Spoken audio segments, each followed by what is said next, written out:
the Golden Goose, Will Osprey, once again put on a baller match. Yes, And yes, I am yes. super excited to talk about this Collision because once again, I think we've kind of finally gotten back to what made Collision so fun for the review team here to do so. But before we get into all that, hello, all you BC WrestlePod nerds out there, and welcome to another rendition of the Collision Collective review. I'm so happy to be back. It has been a whirlwind of 2 weeks, but I am your host, or one of your hosts, Mikey. I am also known as El Jefe around the BC WrestlePod parts. I am the man with half the plan and the face that somewhat runs the place.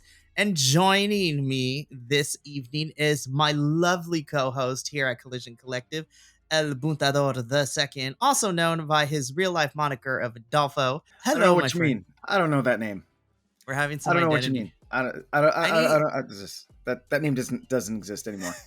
It's so funny. El Buntador, I need you and Senor Luchador over on the Raw reviews to go at it because Yeah, right. now we have 2 luchadors. There can only be one. There can be only one. Happy Pride, everybody. Yep. It is Pride Month, and you know, happy Pride. And if that makes you mad, be mad. I love it. Obviously, we here at BC WrestlePod, it's literally in our name, but the collection of the hosts, some of us are part of the community, some of us are also allies, but all of us have no time for the nonsense. So remember, not just during the month of June, but all year round, remember, be kind to marginalized groups and those who have been suppressed for a variety of reasons. And, just help us celebrate because June's going to be really fun. We got some fun stuff planned here. And yeah, I'm super excited. So a little bit of housekeeping. Follow us all over the social medias at BC WrestlePod. You can subscribe, hit the bell notification on our YouTube. Anywhere that is a social media site, you can find us on Instagram, TikTok, Facebook, YouTube, the X/Twitter. We are also still partnered with nxlvl. The boys are great. Some fun stuff is coming soon. There's going to be a website version coming very, very soon. So I'm super excited for that one. And on top of that, we also have merch now, which is kind of crazy. So you can click the link in the video description below, as well as the links all over the social media to take you to our BC WrestlePod Teespring store, where we have not 1, not 2, but 3 designs. One being our logo, one being the coined phrase Squatchamania running wild, which is the term we use on ROH all the time.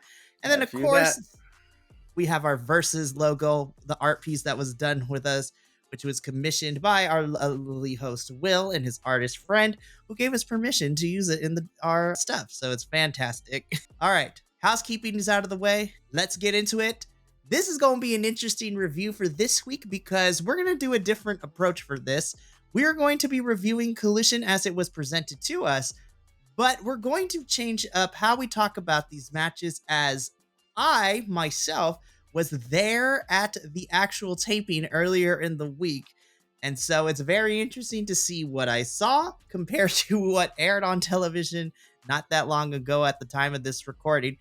And on top of that, too, maybe in a separate video and definitely in 2 weeks on ROH, you are going to get a special guest, which if you watched ROH the other day, Mama Laquilla will be popping up in some capacity to give her thoughts on everything that went down too. So it's going to be fantastic. Nice. I'm excited. But I'm now going to throw it over to El Buntador II here, and we're just going to go back and forth. So you are now in the host seat. I am the interviewee. I pass the baton to you. Oh boy. Okay, here we go. So since you were there live, did you the spots, like the backstage spots and all that?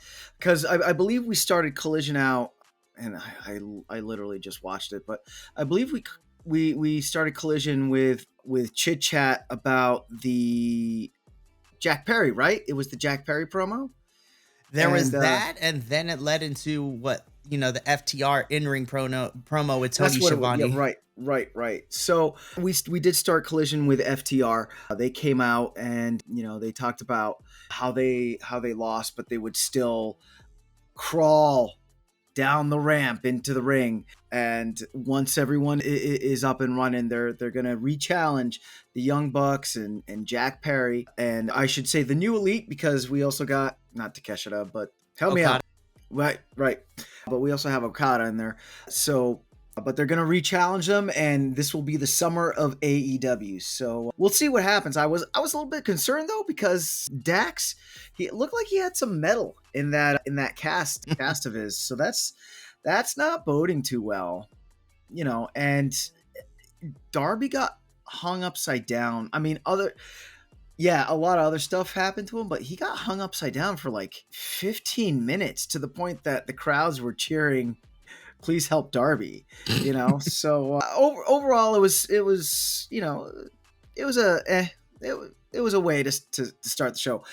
Mikey, how did it come across with the live crowd? So FTR was definitely cheered in the building. Most people were cheering. There were a couple of boos within the surrounding sections that I was in. The more interesting thing is, and to kind of peek behind the curtain a little bit, this promo is not what started Collision. This promo was in the middle of the taping that we were in. So this was like in the middle of the show, which was kind of crazy to see happen, and the way it was ordered. So as soon as I saw this promo kick off the televised episode of Collision, I immediately figured out, okay, so not everything is going to be in the same order as I saw it live. But regardless, they didn't cut anything out. It's exactly the same through line of this is the summer of AEW. Both the FTR boys are beat up. Hopefully there's nothing too wrong with, Mr. Burt Reynolds of AEW himself, Yep. Dax. But I'm excited for the summer of AEW because I'm excited for summer of wrestling, period. But in AEW, we got Forbidden Door. We have Death Before Dishonor for ROH, which leads into All In at Wembley. So it's going to be a fun summer. I'm excited. And I'm hoping that FTR once they've rested up and everything is okay, because that Anarchy in the Arena match was nuts at Double or Nothing. Hopefully, once they've rested up, we can get them back in the ring, because there is a rumored tag team. I'm still waiting for them to make their debut. So hopefully at Forbidden Door, FTR will clash with said signed tag team to AEW. So I'm excited. Hopefully that's the plan. Was that the Windy City Brawlers? So if anybody who's been following the news outlets or has been watching TNA, the tag team I'm referred to, I'm hoping at Forbidden Door, I would love to see FTR go up against Motor City Machine Guns. Literally, that's what it is. That's the what two top tag teams in the West for me personally. And for them to go at it would be fantastic. Yeah, who knows? Because they cut a promo later on in Collision with them, showing them from the Chicago, the NJP Chicago show. So that would be the West Coast Wrecking Crew. That's not the same team. Was that? Are you sure? Yeah. Yes, I'm sure. Yeah, no, but the West Coast Wrecking Crew wrestled against Shane Taylor Promotions. All right, we're getting ahead. Let's talk about Jack Perry. Jack Perry is in a shower. Why is he in a shower? I don't know. He's whining that the belt's supposed to be his. I don't know if you saw this, if they showed it on the Jumbotron or whatnot, but yeah, to me, it worked putting him over as a heel, but at the same time, I was like, okay, I'm gonna go get some water. You do you, Jack. Because Tony Khan has made it official that for the TNT Championship, which is what if you haven't seen the Wednesday Night Dynamite, the Young Bucks tried to put the TNT Championship to Jack Perry, but Tony Khan was like, no, and there is going to be a ladder match for the TNT Championship, and currently people are wrestling for qualifying, for the qualifying for that ladder match at Forbidden Door is going to be nuts, especially after Rampage. Stay tuned for that review.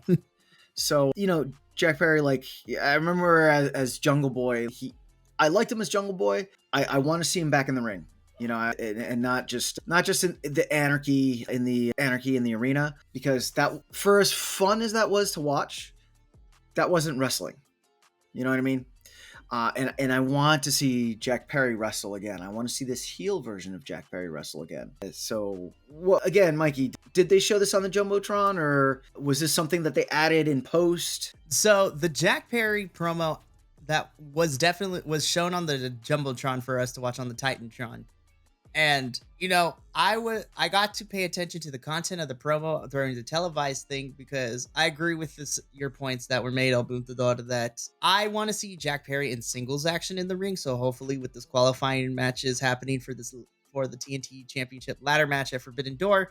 We're going to hopefully get that. I actually had a funner conversation at the actual tape because while this promo was, playing, I turned to Mama Willow and I was explaining to her, okay, so this is Jack Perry. So just the last name, he is the son of the late Luke Perry, and went into all that. She's like, that's his child? And I was like, yeah. And then she's like, she looked at the Titantron as we were watching this promo. She's like, you know what? He kind of looks like his dad a little bit. I'm like, exactly.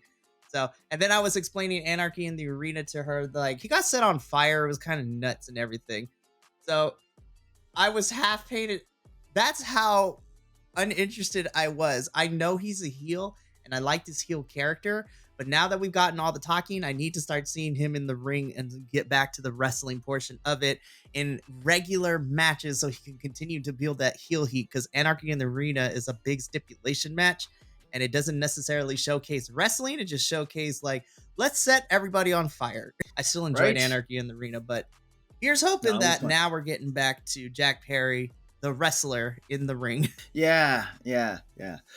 But so this led us to our first match, which, if I'm not mistaken, was the Workhorsemen, JD Drake and Anthony Henry, versus Katsuyori Shibata and Daniel Garcia. Am I right on that, Mikey? So that was the next match. So prior to this, Swerve and Rody are going to now have a match on Dynamite because Oh yeah, that's right. Because Roddy went crying on Rampage, and I guess Tony Khan has a heart and gave Roddy the match against Swerve. Well, yeah, and prior to that too, we had a match that kicked off Collision, which was Roddy versus a returning Lio Rush. Oh, that's what it was. Yes, I apologize. Yes, yep. So yeah, that was. Why is it not on this list? Oh, well, there it is. Yes, so we had Roderick Strong facing off against Lio Rush, and this is year number 2 that I have been watching AEW, so I'm assuming Lio Rush was AEW talent previously and got hurt and is coming back or something.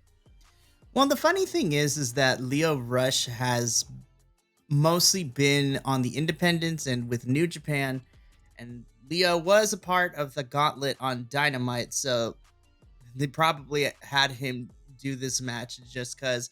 And again, because we're building to Forbidden Door, we're definitely getting lots of New Japan and AEW talent. Yeah. And I'm also curious to see what CMLL representation we're getting to, because there was also some CMLL folks in that Gauntlet. And then also, spoiler alert, there's a certain Cage of Agony teaming up with another CMLL wrestler. Yes. Which I was so excited for. Yes. But we're going to start seeing a lot of folks.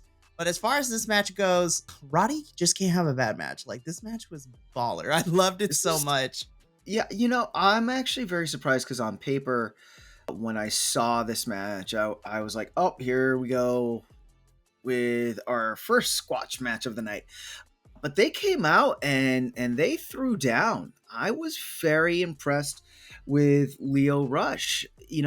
On Rampage, Roddy made this long speech about he was facing off against Lio and he was going to come and he was going to, all of his anger that he was going to take out on Lio from Double or Nothing, blah, blah, blah, blah, blah. I still feel that Taven and what's his face should have just taken the mic and done the promo entirely. But that's neither here nor there. But Lio Rush matched Roddy Strong very well. Talent-wise, their wrestling styles are very similar. Roddy was getting beat for a little bit there. Which gave me a new appreciation for Roderick Strong. I've always enjoyed Roderick Strong's in-ring work. This match, though, he actually sold like getting beat up, and I appreciate that a lot. In a lot of previous matches, we haven't really seen, at least in my personal opinion, I haven't really seen Roderick Strong like get beat up, but there were times where his face was just down on the mat and he was in pain. So good on Lio, good on Roddy for selling it. I felt this was a great first match to start the show. What was it like live, Mikey? Was it the match that started the live show, or did they jockey that around as well? they moved this around as well because this was the second match during the Collision taping, but this is not the first one that aired. Well, when we get to the match that opened up the Collision tapings, I'll talk about that. I have a very interesting experience with this review because as someone who has been, I mean, hello, we are a wrestling review channel, so wrestling is kind of the medium that I consume a lot. But I had a great time because it was really cool because it's been a very long time since I've had the starter pack conversation because my mother, who went with me, outside of few key figures in WWE, she's not too wary of wrestling. So I had a great time explaining her, and she got behind Lio Rush so much and I understand why, because he's just so quick and so athletic. Now, the match itself, I really enjoyed. Roddy can't have a bad match. Leo was great. It definitely was a little one-sided the first, maybe fourth of the match with Roddy doing his things. Also, shout out to Matt Haven and Mike, Mike Canellis, because they're just so entertaining just around the ring, just being ridiculous goofballs is super fantastic. But then Leo had mounted the comeback and he just in succession bouncing off the ropes, running around the ring. These two have always had good matches when they're paired up on the independents and when we got to New Japan and things like that. This was no different. And even though Leo lost, this was a great showing. This was a fun way to open up Collision this episode. This was a fantastic match. Yeah, definitely good. Definitely a good one. This then brought us to... Help me out here, Mikey. Now this is where we get our tag team match with Daniel Garcia with and the Katsuyori Shibata versus the Workhorsemen. Right. This was another really good match. We've said this before, and we'll keep saying it. It's a shame that the ROH talent has to come up and job, for the AEW talent. But on the flip side, again, the Workhorsemen really showed out. They did really well, I felt, against Shibata and Daniel Garcia. Again, this was one of those matches that when I saw it on the card, you knew who was going to win. I was impressed that they actually went the distance with them. Having said that, I thoroughly enjoy Shibata and Garcia. I enjoy them together. This isn't the first time that they've worked as a tag team. I feel like Daniel Garcia would be better served teaming up with Shibata and having them as a tag team and going for the tag team belts, as opposed to I think he's going like for the international. There was a mention of that or something like that. The belt that he was trying to get to, but he still got to work for it. Yeah, because just him and Shibata just have great chemistry together. So, Mikey, how did this match come over in the live show? Well, the power of television editing definitely did a lot because, as we saw in the match itself, at one point when JD went for we'll just call it the Claymore. He essentially did like a Claymore. And so when he hit it, he rolled out of the ring and he was on the floor. Now, through the power of magic television editing on TV that lasted maybe like 5 to 10 seconds, but it was a good 30, 45 seconds where I thought the X was about to come up at the taping because they spent some time making sure that JD was fine. I hope nothing's wrong with JD, but once he got back in the ring, and I'm going to channel JVL, one of our ROH hosts here, that Anthony Henry getting his jaw broken, as bad as that was, it was the best thing for him because now he has more personality, both when he cuts promos and that charisma is showing more in the actual matches too. Because at the beginning of the match, he was making fun of the Daniel Garcia dance, which was hilarious to watch. But by far, my move of the whole entire night, outside of Shibata just being Shibata things, JD Drake's moonsault from the top rope was a thing of beauty. And I'm just Big man can move. I'm mad that I can't do that. I know, right? And that's not the first time. He can do that consistently. And he's just impressive. Because we watch ROH as well. And we've seen him do it numerous times down in ROH. And yeah, he's just... That's just impressive. That for that honka burning love of a man to get up and do that type of moonsault off the top, very impressive. Very Listen, El impressive. Buntador, it is Pride Month. There is no shame in just being like, yes, JD Drake is a physical specimen, and I'm mad that I can't do half the things he does because it is just. Yes. And I don't want to be that person, but normally we've been trained through years of wrestling that big boy wrestlers can only be used Yep. as powerhouses. Yep. But JD Drake is an example that big boys can do flippy things as well. So I love seeing this. It is unfortunate that the Workhorsemen lost, but I'm hoping that Shibata and Garcia continue to work together. And I agree with you, Abundador. I'd rather see them go after the tag titles than Garcia going TNT Championship, honestly. Yeah, they're just yeah. At any rate, so then did we have any spots before Thunder Rosa? We had a quick backstage segment with Stokely and Chris Statlander. Yep. They called Willow trash. Yep. And they brought a garbage can out and everything, saying, "Willow, we got you a gift here." Oh wait, it's garbage. This is trash, just like you. But now who's Chris gonna wrestle? Did they do this spot at the live taping? Yep, they showed this on the Titantron too. Wow. Yeah, I am all behind a heel Chris Statlander. I'm so excited. Yeah. I'm interested to see who she faces on Dynamite on Wednesday, but already I'm like 100% behind Chris. And when that when we get Willow versus Chris down the line, I'm so excited. Yeah. There's going to be some big hits in that match. So now we get to Thunder. Right. And then we got to our only women's match of the night. For Collision, at least. There was a whole plethora of women ROH matches, but yes, there was. We'll save that for the ROH review. Right. So we had Thunder Rosa facing off against a CMLL luchador, Reina Dorada. It was a good match. It was good. It was a good match. It was a good match. I want to say, could have gone longer, but could it have? I don't think so. I mean, I don't think it would have served anything for the match. Thunder did come out with the win.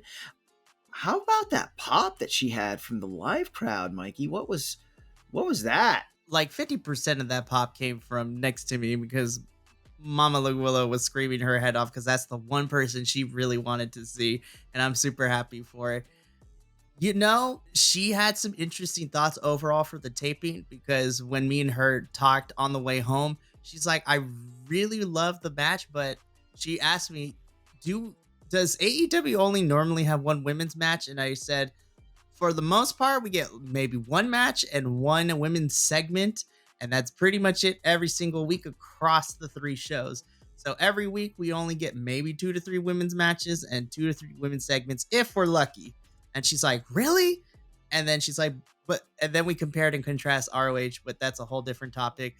She really loved this match. She did agree it was kind of short, but once I explained, what led to this, because Thunder is getting a win, because she came off a loss at Double or Nothing at the pay-per-view against Deonna Purrazzo, and we're building to that feud again, and hopefully that match again will be on a pay-per-view, but on the main card this time. Look at that, you, Tony Khan, do it! But once I explained that to her, she's like, oh, okay, that makes sense. And then that led into a whole conversation about, the behind the scenes booking with AEW and things like that, which we're going to keep to the match. But Mama Laguilla loved this match. I love this match. It served its purpose to get Thunder her win in order to build her back up after, being cheated out of a victory. And yes, cheated because Deonna was holding onto the rope during that match on the buy-in at Double or Nothing. So hopefully we continue to build up this feud. And if not at Forbidden Door, I'm looking at...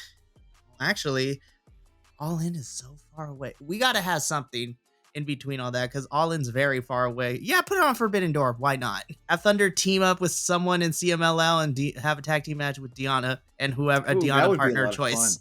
Yeah, that would be a lot of fun. And then did we have a spot before the Cage of Agony squash match? Nope. So let's just get into that. Okay. So then the Cage of Agony came out. It was a squash match. Do we need to say anything else? No. The Cage of Agony destroyed those poor boys. Yeah. Commentary had the line of the night. These three look like Russian dolls that you could put into each other. I'm like, phrasing. I Yeah. was like, but Yeah. I got a kick out of that. I was like, Phrasing. it was so ironic watching them just like increase in size. Yes. And also, MK is also that big in real life like he is on TV. That man is a mountain. Nice. Nice. I just hope that, as I said in our Double or Nothing review, I hope that they are actually aiming to do something with Cage of Agony. Have them, be actual contenders for the Unified Trios belt. But we'll see. We'll see. We'll see. So then after the Cage of Agony squash match, I believe, did we have a spot? Was that the Will Osprey video package? No, was that earlier? That might have been earlier because after the Cage of Agony match, we got the backstage segment with Miss Timeless Tony Storm and Mariah. Oh, yeah, and Mariah. Because we're getting Saraya and Mariah sweet summer on child. Dynamite, which was supposed to happen this week. I don't know why we got pushed off the card. Rude. But, I love that Tony has taken Mariah and is like, this is my child now. It's just like, yep. I'm still calling it. I think Mariah's winning the Owen Hart tournament, and I think it's going to be Tony versus Mariah at Wembley. So, but I'm excited for Saraya and Mariah to have this match. That on Wednesday. And we are seeing dissent. We are seeing Luther as being pushed away by the Timeless One. So, yeah, because Luther got the blame of wanting to throw in the towel when it was Mariah who wanted to throw in the towel, but Tony blamed Luther for that.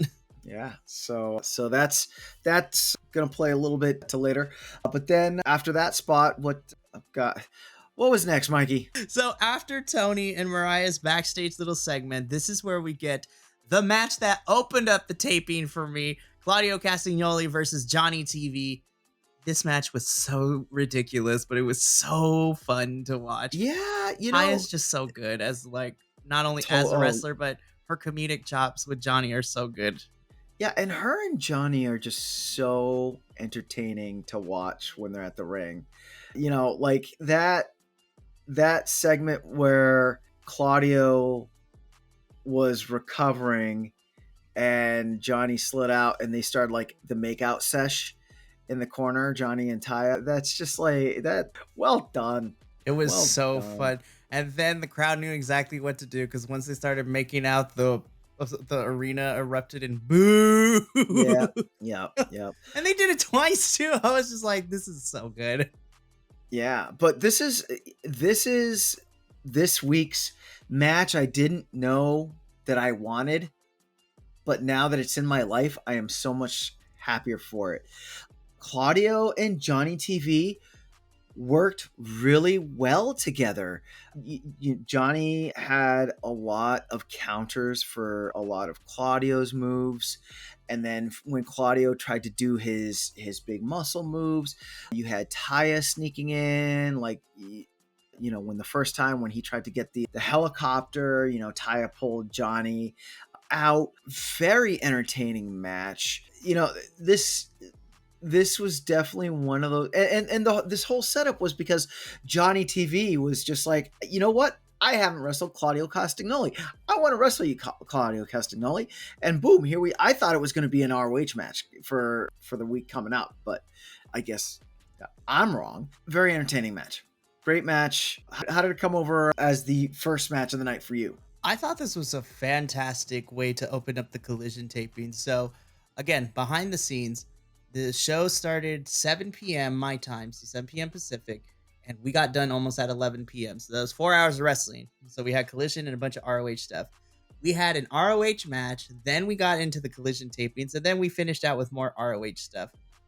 This was a fun match to open it, and again, the crowd was very invested into this match because it was at the beginning of the 4-hour block. This was a fun match. The crowd was behind Claudio, but we had a good time watching Taia and Johnny just be messy all over the place.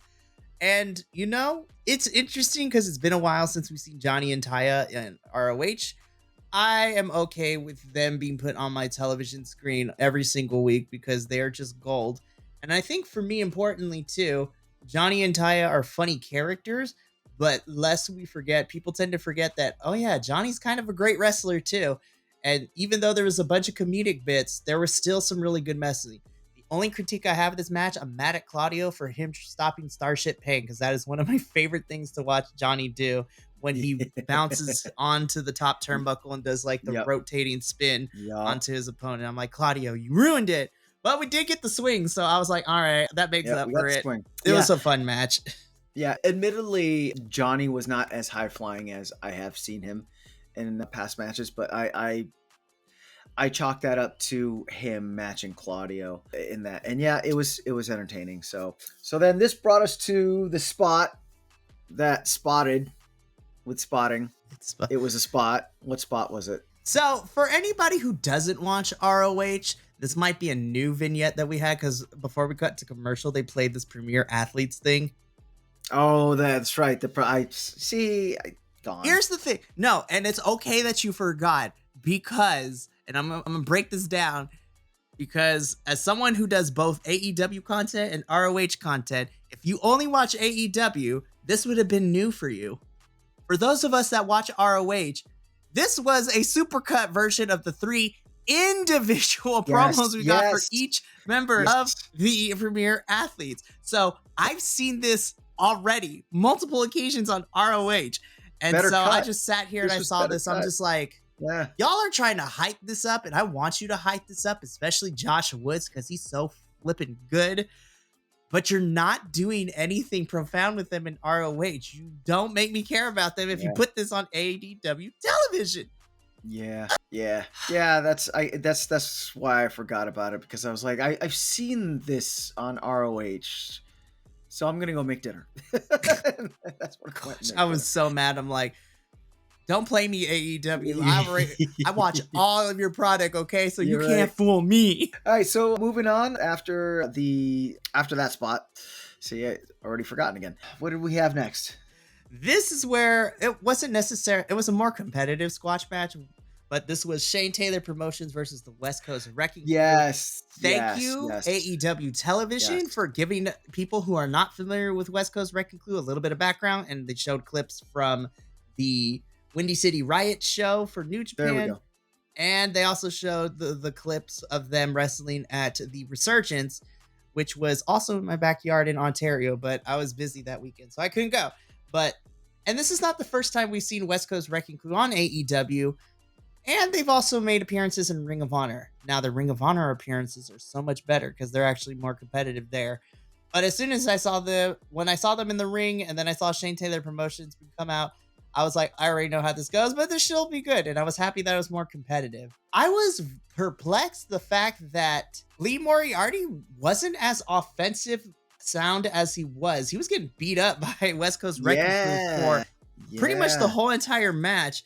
And then it wasn't until Shane Taylor came in and where the tide turned. So I was kind of surprised, because usually Lee is able to get in more of his stuff. And I don't think it was a timing issue or anything while I was there, but I was kind of perplexed. I'm like, Lee doesn't usually get beat up this much, and I'm kind of wondering why. Yeah, this definitely seemed like a Shane Taylor centered match, because you're right, Lee was just getting beat, and then Shane Taylor came in to save the day. And then you had Anthony Ogogo do whatever Anthony Ogogo does, and I don't know, not wear socks with penny loafers. Like, his feet must be so sweaty in the. Ugh. Anyway, moving on. But yeah, Shane Taylor Productions gets the W over the West Coast Wrecking Crew, and I mean that's pretty much it. Yes, I will say though, Shane Taylor had my line of the night. Commentary was with the Russian Dolls, but Shane Taylor is one of my favorite trash talkers on television right now. Literally, I cried laughing because we couldn't hear him from where we were sitting there. But then, of course, the ring is mic'd up on TV. It's like, the technical part of the show is ordered. Chop. I was just like, I was laughing so hard because Shane Taylor's just like, forget technical wrestling. I'm just hit you really hard. Shane Taylor's just so good. He's a good, fantastic he's a good trash talker. Yeah. So then this brought us to not the main event. No, this did not bring us to the main event. No. Once again, ROH Town's getting jobbed out because we get a backstage promo in the depths of the arena with that's the right. Iron Savages Yeah, and the Iron Jack Jameson. Savages. Yeah, all of a sudden, out of nowhere, I was so happy. a free roaming Killosaurus kill switch comes Who let out. him out? Who let him just, out the house? Yeah, who let him out of his cage? Who turned off the heat lamp so he had to go find a new heat source? Yeah, kill switch comes out of nowhere and just starts beating down the Iron Savages. And the I Iron was so Savages, mad. and it's funny because like the Iron Savages were doing a spot about being in the trios division and how they're gonna be sending the trios division down to Titty City, right? As they do, and then all of a sudden I forgot which one, but one of them gets like garbage can just thrown at them. So now I'm thinking, oh, here's maybe Cage of Agony or the Bang Bang Gang or No, one of those. No, it was Kill Switch. it was just Killosaurus, as we call it. I was like, see, now I will be more okay with this if this leads into a match against, I say this and then I shouldn't, because then I'm going to get mad because I probably know the outcome. But if this leads to a trios match with Iron Savages and Jack Jameson taking on the Patriarchy, I think that would be a fun match.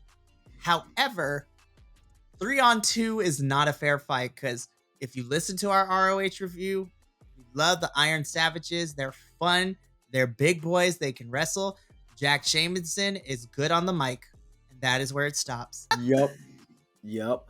Or, I mean, you could have Kill Switch and Nick Wayne take on the Iron Savages. I'm more okay with that too. Right. And then you can have Christian and Jack Jameson just, doing as they do.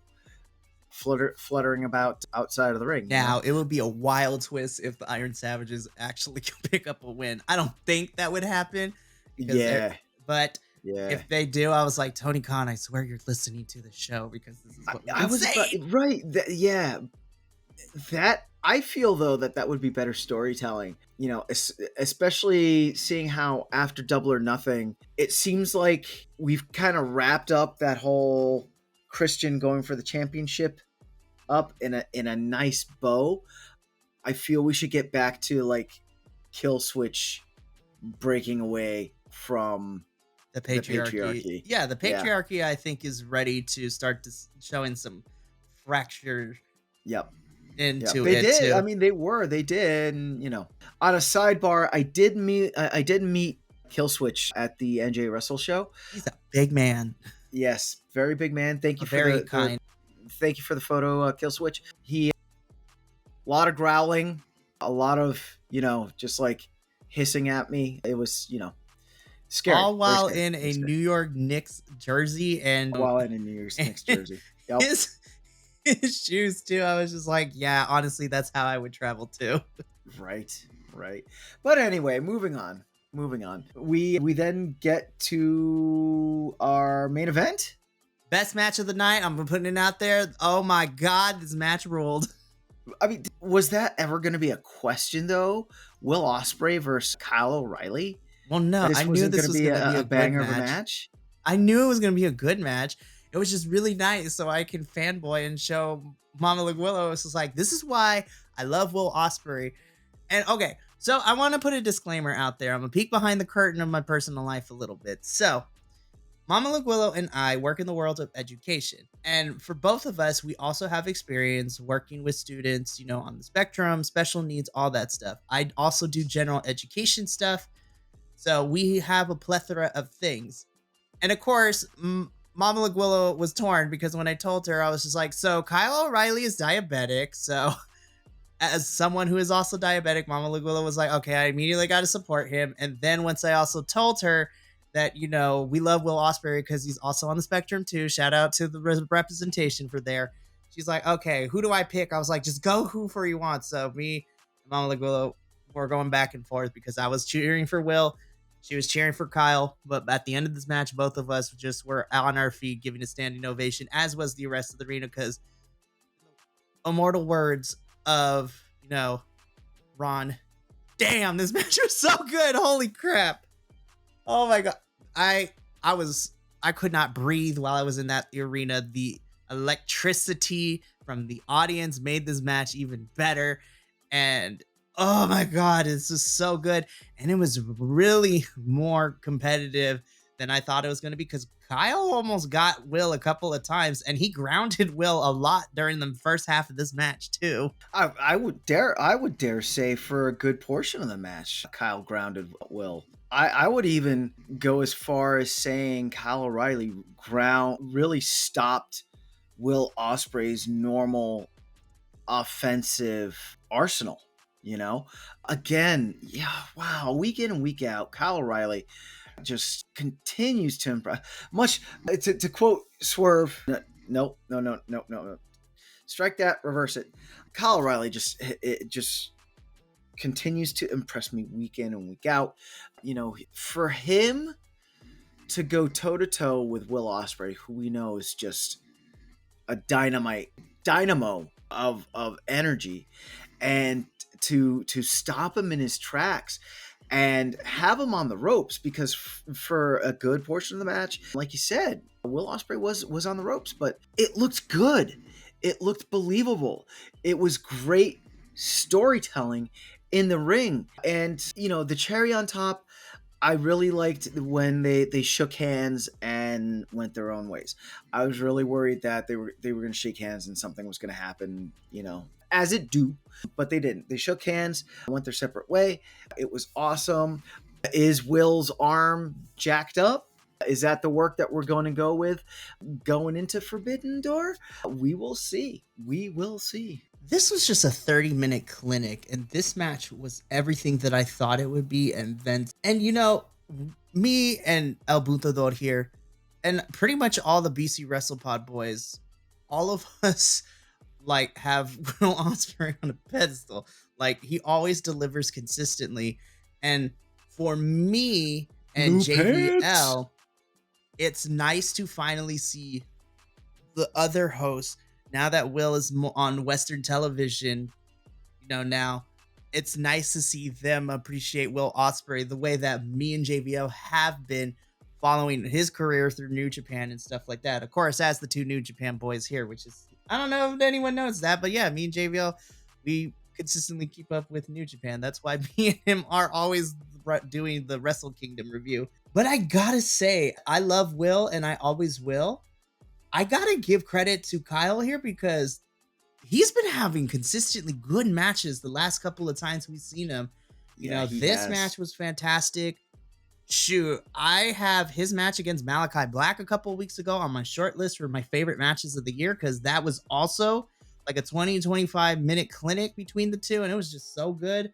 His match against Rody at Dynasty, you know, on paper, I was like, I don't know how I feel about this build because I think it's not great, but those two brought it to the ring. You know, I'm just going to put it out there. I would not be mad if down the line, Kyle ends up becoming, if not the international champion, the TNT champion by the end of the year. I'm putting it out there. I think Kyle should get a title because Lord have mercy, if this is what we're going to get consistently every week on television from Kyle, that is fantastic. Also, Tony Khan, Tony, look, I'm going to look in the camera real quick. Tony, let's have a conversation real quick.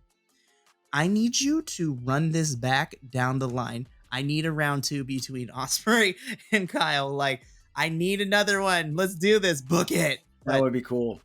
Doesn't even need to be for a title. Just let us watch. Just let them fight. Just do it. Just do it. Yeah.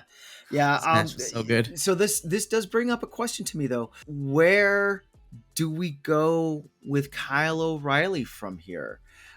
Do we keep, because it seems like he keeps being brought up to the big match to lose, you know, which is sad because he makes the matches look so epic, you know. But where do we go with Kyle O'Reilly from here? Do we keep, for lack of a better term, jobbing him out like that, or can we actually, do we see him getting a push? Do we see him getting maybe a shot at the TNT title in the ladder match?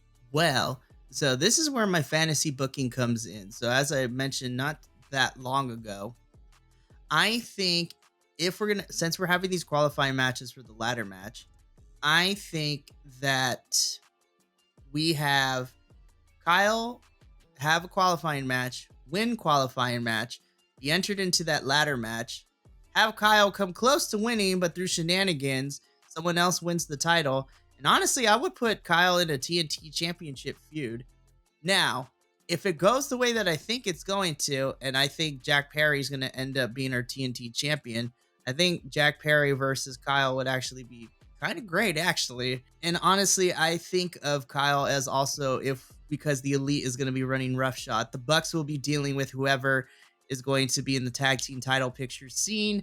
Okada has the Continental crown. You know what? No, I take that back. Jack Perry versus Kyle will be great, but let's throw Kyle to Okada and have them feud. Ooh, that'd be cool. It Or would melt. how about if we match up Kyle O'Reilly for Moxley's title?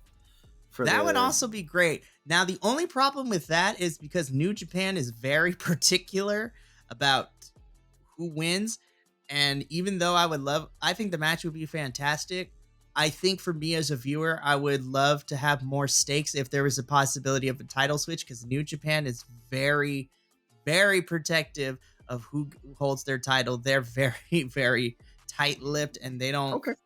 That's also why they didn't. That's also part of the reason why I believe they didn't let Takeshita win, because Takeshita is part of DDT, which is another promotion in Japan, and then DDT and New Japan have beef, and so it's kind of crazy. Also, same thing. It's kind of similar how CMLL and AAA don't like each other, even though they're both, awesome promotions in Mexico. I'm like, can't we just all get along? Give me all the matches that I want. Oh, I got an idea. How about if we give him the ROH Pure Championship? Seriously, I love Wheeler, but he's been out of action. Right. Oh my gosh, don't even get me started. We'll be here all night. Right. We're gonna be here. This brings us to our end credit scene after this collision. After like a Marvel movie, man. I was like, okay, it's over. Let me get ready. Oh wait, hold up. Why is Swerve on my screen? Oh, whose house? Swerve's house.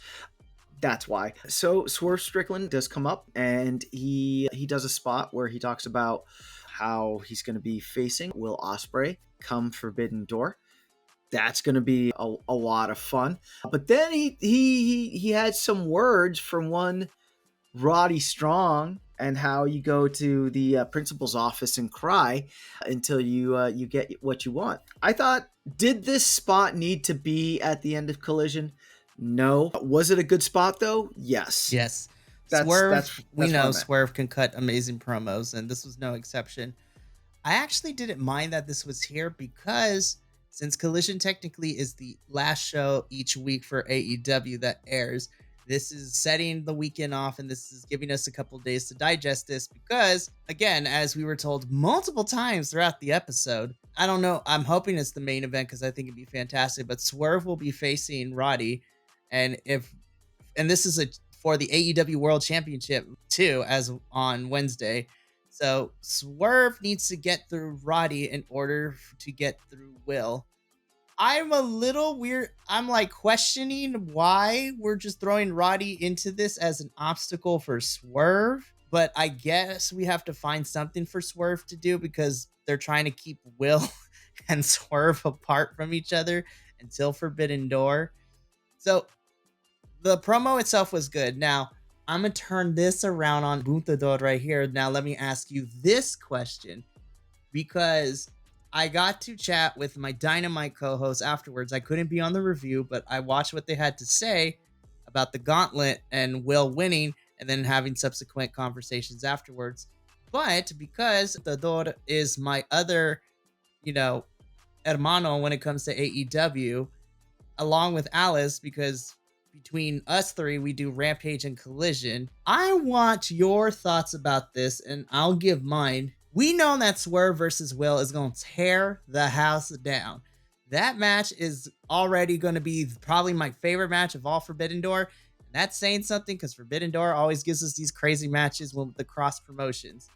However, do you think that AEW pulled the trigger too soon to have Swerve and Osprey fight for the AEW World Championship? Or do you think that this was a golden opportunity for our golden goose, our golden egg, if you will Osprey? See what I did there? Taking on the whose house? Swerve's house. So I would like to take this from two different angles. I feel that Roddy getting the spot for Wednesday Night Dynamite, and also the announcement that MJF was making his return on Wednesday night as well. I feel that we're going to see part one of MJF's revenge line, where he was going to interfere with Swerve and Roddy so that Roddy ends up losing. And, maybe Roddy will get tossed to MJF just to get, beat down. And, Swerve will just sit there and laugh the whole way through. So then that'll get us to Swerve and Will Osprey. I feel that Swerve is going to win. One, he's been a great champion. I don't think that they would take the title from him so soon. At the same time, Will Osprey needs to lose a match. Okay, since he's come into, he has put on banger match after banger match after banger match, and he's won them all. I feel that a banger match against Swerve for the championship, where he loses, is the best way for Will Osprey to lose, where it's not going to diminish him at all as being a champion, but on the opposite side, it's going to push him. It's going to push him further until 3, 4, 5, 6 months, whatever down the line, we get Swerve Osprey part 2, for the title, which maybe by that time Osprey has dropped his Intercontinental title and is just vying for the heavyweight champion, or maybe they do like a unification thing. Who knows? But yeah, I feel that Osprey loses. This is the best way for Osprey to lose. Thank you for your response, because I feel the same way. I'm in the camp that I feel that as much as I'm excited for this match, I feel that having Will and Swerve go up against each other so soon, I feel that this is too soon. However, also kind of taking what Professor and JVL said during the Dynamite review, and I actually would love this idea. I would love this, since this is the summer of AEW. Let's make Will and Swerve a trilogy. Have Swerve retain the title and give Will his first loss at Forbidden Door through whatever, maybe shenanigans with the Don Callis family getting involved in some capacity, or messing with Will prior to it, because we still have to revisit, because Don Callis yelled at Kyle Fletcher all those weeks ago for losing when they were in Daly's place. So hopefully that storytelling will come back up. Have Will want another shot. Well, between that, have Will lose the International Championship in some sort of capacity. Have Will get another shot, a non-title match, and, at Wembley, Will versus Swerve. If Will wins that match, he gets a rematch. And then, honestly, I would be okay if Swerve loses the title if we have the third match at All Out in September. So you have the whole summer to build this feud. How about if instead of Will Swerve part 2 in Wembley, what if we had Will defending his title against? Give me someone who Will Osprey would defend the title against, Mikey. Give me someone, anyone. For the International Championship, Will versus Pac. Okay, so Will drops the title to Pac, right? And the way he drops it is that he doesn't use the Tiger Driver, which he used tonight, but it was retired, ? Anyway. It was kind of modified because he was setting it up and then he went into the Stormbreaker. The Stormbreaker, right. So, yeah, it's a situation where he's supposed to, where he should do the Tiger Driver. We can have Don Callis at ringside. Will loses the match. Don Callis yells at Will. And what if at All In we see the disillusion of that Don Callis, Will Osprey, Kyle Fletcher thing, and we get the reintroduction of Kyle Fletcher and Will Osprey as their faction, United Empire. As United Empire. I would love that. Honestly, I'm excited for when Mark Davis comes back because I would love Kyle, Mark, and Will all be able to be United Empire on AEW television and have them run rampant and feud with the Don Callis family or whoever they want to. That trio would be stacked, but I'm excited. I think Roddy and Swerve on Dynamite is going to be a great match. I'm excited for that. And I'm looking forward to Will versus Swerve at Forbidden Door. And that better be the main event. I'm just putting it out there. I want that to be the main event so bad. Yeah, I have a feeling it's going to be the main event. But yeah, that brings us to the end of Collision. So Mikey, I'm gonna give you double duty as I do. I want the empanada scale, but I want your empanada scale as because you watched the TV, you watched the taped version, and you watched the live version. So I want your empanada scale for both. And which one do you think was better? So I'm gonna start with the TV product. I'm gonna give this an 8 out of 10 empanadas for me for this Collision. Collision continues to consistently be my favorite of the 3 AEW shows every single week.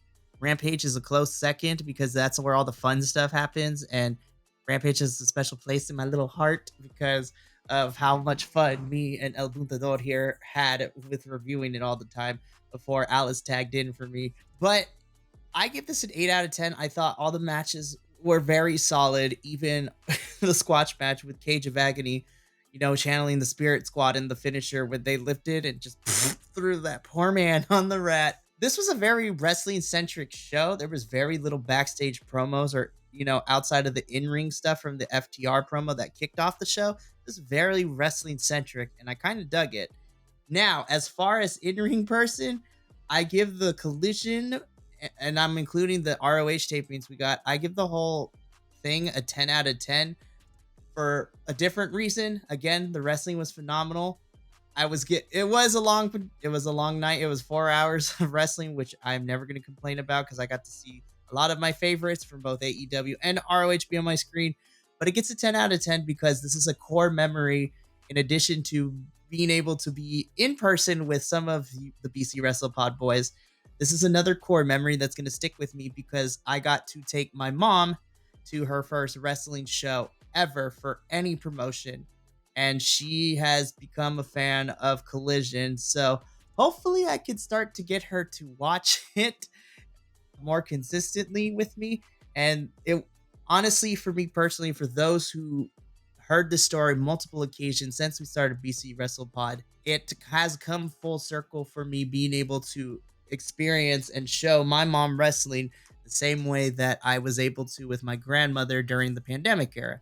So El Buntador and the rest of the boys, and actually the BC WrestlePod universe knows this story because I've shared it on multiple occasions because honestly, that is what also helped start all of the shenanigans that now you see. But the TV episode, 8 out of 10. The in-person was 10 out of 10. I had a great time. It was a nice core memory to have with an experience to share with my mom, and that's always going to be something I carry with me from here on out. I give this episode of Collision 8 out of 10.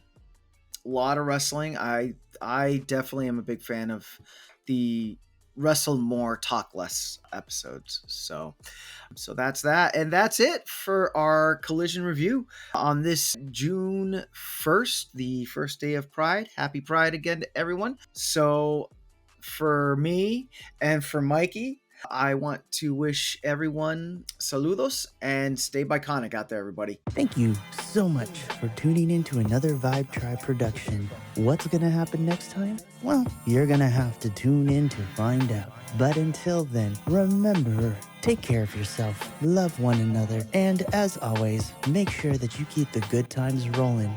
Thank you for being here, and we'll see you next time.